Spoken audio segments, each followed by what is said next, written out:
Gabi na nang makauwi si Maricel. Nadatnan niya ako na nasa kwarto. Pagdating nga niya ay nakasimangot ito. Ayaw niya akong pansinin. Hindi ko alam kung ano ang dahilan. Iniisip ko na baka pagod lamang siya, kaya hinayaan ko na. Naghanda na lang ako na makakain namin dahil hindi pa naman ako kumakain pa. Pati si Cynthia ay hindi na rin lumabas pa ng kwarto niya. Bumaba na rin si Maricel matapos na magpalit ng damit.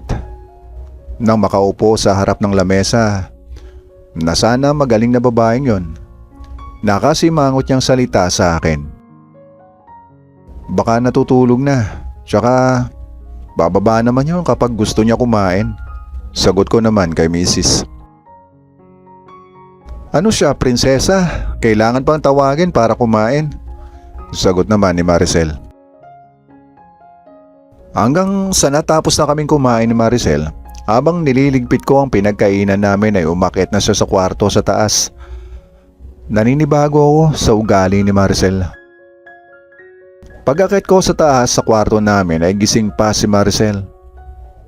Ang haba ng oras yung dalawa ni Cynthia dito sa bahay. Baka may kung ano nang nangyayari sa inyo na hindi ko alam, Arman, umayos ka. Ayun pala ang kinaiinit ng ulo niya. Nag-iisip siya ng hindi maganda. Baka kinukutuban lang, malakas talaga pakiramdam ng mga babae. Yun ba ay kinagagalit mo? Di ba ikaw naman ang nagsabi sa akin na akitin ko si Cynthia para hiwalayan na siya ni Geoff? Yun lang ang ginawa ko, nag-usap lang kami, tsaka marami din namang gawaing bahay, Han. Pero mukhang naiinis pa rin si Maricel. Bukas sabay na tayo umuwi, ha? Sunduin mo ako sa trabaho ko, salita niya. Kinabukasan sabay na kaming maaga na pumasok ni Maricel. Hindi ko napansin si Cynthia na gumising, baka tulog pa o kaya tinatamad bumangon. Habang nasa trabaho ako ay si Cynthia nasa isip ko. Naalala ko ang nangyari sa amin. Hindi ko makalimutan yun, gusto ko siya makita uli. Hindi ko naman namamalayan na mag-uuwian na pala ang bilis ng oras. Didiretso na sana ako sa bahay nang bigla ko naalala ang sinabi sa akin ni Maricel na magsasabay kami ngayon sa pag-uwi sa bahay. Kaagad akong dumaan sa pinapasukan ni Maricel.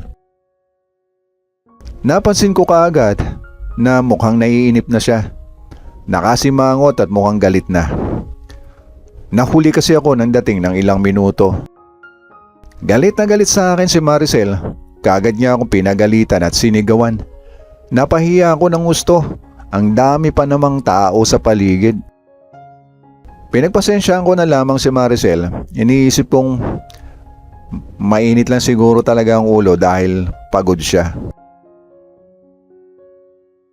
Nang nasa bahay na kami ay ayaw akong tigilan ni Maricel.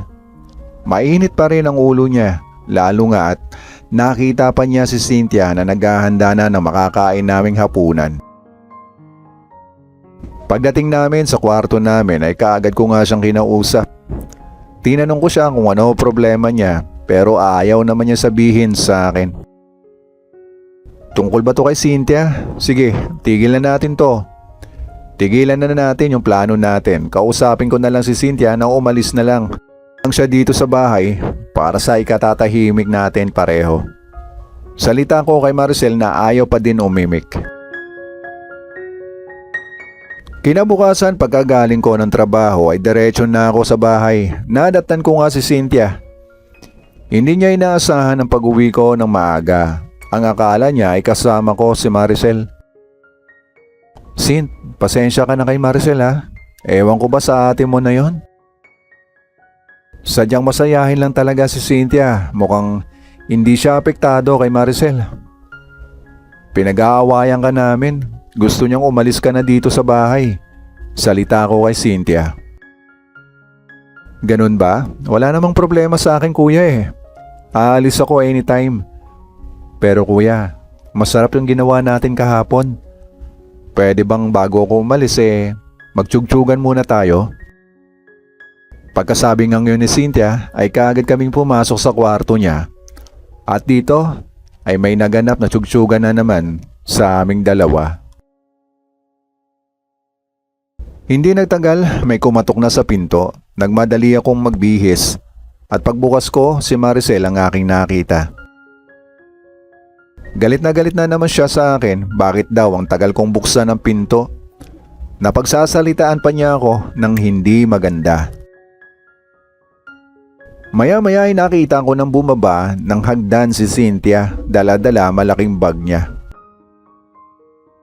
Nagpaalam siya sa amin ni Maricel pero hindi siya kinakausap ni Maricel. Gusto ko sanang pigilan si Cynthia pero baka lalong magalit si Maricel sa akin. Hanggang makalabas na ng pinto si Cynthia. "Oh, masaya ka na. Umalis na yung hipag mo. Di ba yan naman ang gusto mo? Bahala kang magpaliwanag kay Joff." Salita ko sa asawa ko. Umakyat na ako sa kwarto ko at nahiga na lang. Niisip ko ang klase ng ugali na mayroon si Maricel. Wala man lang kalambing-lambing tapos tamad pa sa bahay. Madalas pa na napapahiya ako sa maraming tao. Konting pagkakamali ay mataas kaagad ang boses niya. Aaminin ko man o hindi ay nalulungkot ako sa pag-alis ni Cynthia. Wala naman ako magawa pa kundi mag-move on na lang. Mabuti na rin at hindi naman kami nahuli sa akto ni Maricel. Makalipas ang ilang mga araw ay naging away-bati na ang sitwasyon namin ni Maricel. Lalo pang ang bumigat ang lahat nang tumawag si Joff sa kanya. Nagalit si Joff sa kanya kung kaya madalas na mainit ang ulo ni Maricel, Kuya Roms. Nag-away sila ng kapatid niya dahil nagsumbong si Cynthia na pinalayas daw siya ni Maricel. Makalipas ang maraming mga araw ay nakatanggap ako ng message mula kay Cynthia. "Kamusta ka na, Kuya Arman?" Natuwa ako dahil hindi ko naman inaasahan na mag-chat sa akin si Cynthia. Nasa trabaho ako ng mga oras na yon. Alam ni Cynthia kung anong oras dapat siya mag-chat sa akin. Dahil pag nagkataong nasa bahay lamang ako ay tiyak na mag-aaway lang kami lalo ni Maricel. Gusto sanang makipagkita sa akin ni Cynthia, kaya lang hindi ako pwede ng araw na yon. Sa sunod na araw na lang, Cynth. Baka makahalata ang ate Maricel mo. Next time gagawa ako ng paraan. Salita ko kay Cynthia. Ayon pa kay Cynthia, nangungupahan daw siya di naman kalayuan mula sa lugar namin. Mabuti daw at may pera siyang naitabi, yung mga perang ipinadala sa kanya ni Joff. Sa bahay wala pa ring pagbabago si Maricel. Isang gabi na late ako nang uwi, nadatnan ko nga siya na nasa bahay na. Inaasahan niyang sabay na kami na umuwi. Bigla naman nagpa-overtime ang boss ko, nag-chat naman ako sa kanya pero hindi niya matanggap yon. Nagdududa pa rin siya. Nang gabing ang yon ay grabe ang pag-aaway namin. Dahil pagod nga rin ako mula sa trabaho ko at ang isa pa nagugutom na ako ay hindi ko na nakontrol ang aking sarili. Lumabas ako ng bahay, iniwanan ko na si Maricel. Naghanap na lang ako ng makakainan. Habang kumakain nga ako sa labas ay naalala ko naman si Cynthia. Kaya tinawagan ko siya, kaagad naman niya akong kinausap. "Cinth, kita tayo." Salita ko. Kaagad naman pumayag si Cynthia, Kuya Roms, kaya ng gabing yon ay nagkita kami ni Cynthia. Ang ganda niya, nakakabighani, Kuya Roms. Sinabi ko sa kanya na nag-away kami ni Maricel. Dahil wala akong matulugan ng gabing yon ay pumasok kami ni Cynthia sa hotel. Dito nga ay muling nagtsyugtsyugan kaming dalawa. Pareho kaming sabik sa isa't isa. Ewan ko ba, Kuya Arman, ang sama talaga ng ugali ni Ate Maricel. Oo, nagkamali si Joff pero si Joff yun at hindi ako. Ako yung pinag-iinitan niya. Sa akin siya nagagalit. Kaya nga sa sobrang sama ng loob ko sa kanya ay nagawa ko to. Ang magpaano sa'yo. Pero Kuya Arman, nag-enjoy ako sa'yo. Masaya ako nakasama kita. Sinabi ko na rin kay Cynthia na inutusan ako ni Maricel na akitin siya at nang sa ganon ay magalit si Joff sa kanya pero Kay Maricel siya nagalit. Marami pa kaming pinag-usapan ni Cynthia hanggang makatulog na kami sa sobrang pagod. Kinabukasan ay maraming chat sa akin si Maricel. Humihingi ng tawad, balik na daw ako sa bahay. Hindi daw niya kaya nang wala ako. Paulit-ulit na humihingi ng tawad sa akin si Maricel, Kuya Roms. Dahil naawa naman ako sa kanya ay umuwi na lang ako. Si Cynthia naman ay umuwi na rin sa inuupahan niyang bahay. Pagka-uwi ko nga ay masayang masaya naman si Maricel. Ewan ko ba, Kuya Roms, pakiramdam ko na wala na ang nararamdaman kong init at pagmamahal ko sa kanya. Bigla ako na naman lamig at nawalan ng gana. Dahil nagbago na nga ang pakiramdam ko, lalong naging mainitin ang ulo ni Maricel sa akin. Balik kami sa dati, away-bati ang setup naming dalawa. Isang beses naman sa isang linggo ay nagkikita kami sa labas ni Cynthia para magtsyugtsyugan.